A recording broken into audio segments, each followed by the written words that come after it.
Action. Naam, let's go back to the point.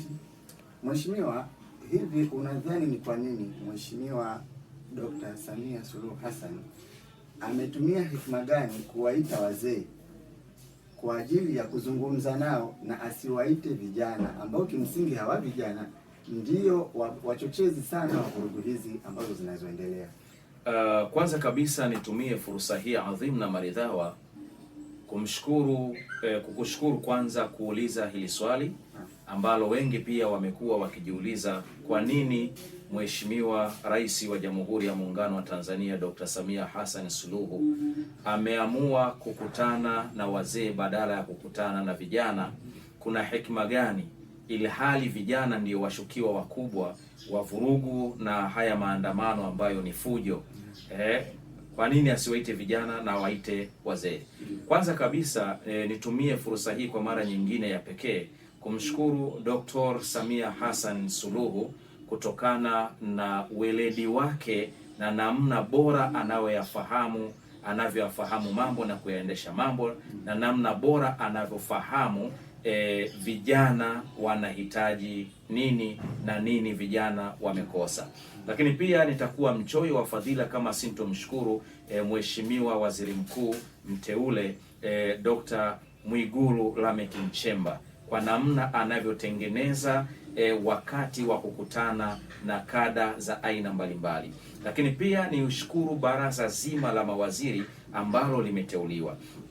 Tukirejea katika swali lako, ni kwamba Dr. Samia Hassan Suluhu ametumia hekima kubwa ya kuwaita wazee, kwa sababu wazee ndio waliozaa hao vijana.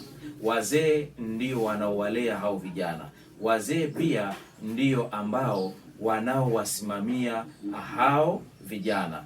Tumefahamiana vizuri. Kwa hiyo huwezi ukaanza na tawi kabla ya kuanza na nini? Na china.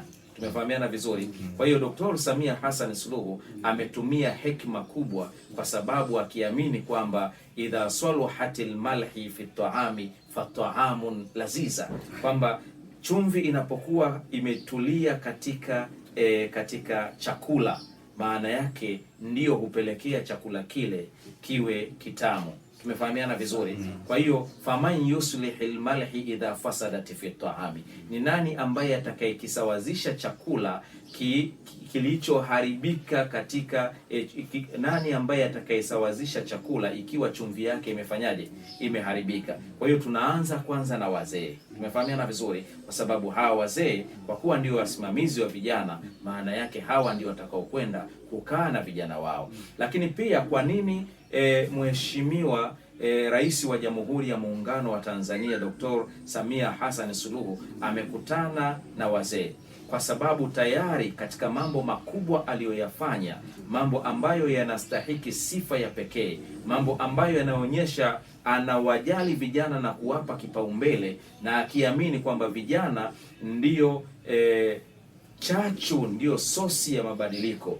Tumefahamiana? Ndiyo sosi ya mabadiliko ya kiuchumi, ndiyo sosi ya mabadiliko ya kielimu, ndiyo sosi ya mabadiliko ya jeshi, ndiyo sosi ya mabadiliko ya miundombinu, ndiyo sosi ya mabadiliko ya kilimo, ndiyo sosi ya mabadiliko ya sekta za usafiri na kila nyanja ya mabadiliko ya maisha ya mwanadamu. Tumefahamiana vizuri. Maana yake ukikosa vijana utakosa uchumi.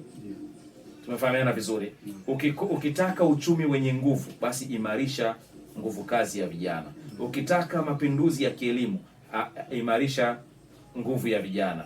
Ukitaka sekta bora ya afya, imarisha sekta ya vijana. Ukitaka sekta bora ya elimu, tumefahamiana vizuri, imarisha sekta ya vijana. Ukitaka sekta bora ya kilimo, imarisha sekta ya nini? Ya vijana. Na ukitaka kuharibu hizo sekta zote, basi haribu kwanza nani?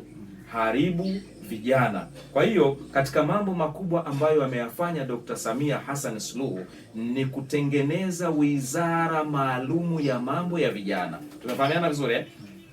Ni kutengeneza wizara maalum ya mambo ya vijana, na akamchagua mbobezi wa mambo ya saikolojia ikiwemo vijana, Dr. Joel Nanauka kuwa ni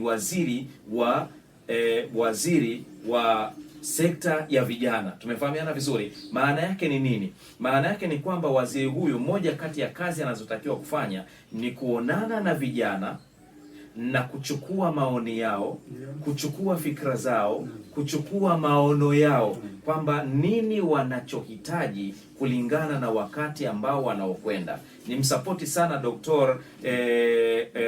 Mwenyekiti wa Jumuiya ya Maridhiano na Amani Tanzania, Dr. Alhadi Musa Salum, kutokana na pamoja na jopo zima la Jumuiya ya Maridhiano na Amani Tanzania, kwa sababu katika ripoti ambayo walioitoa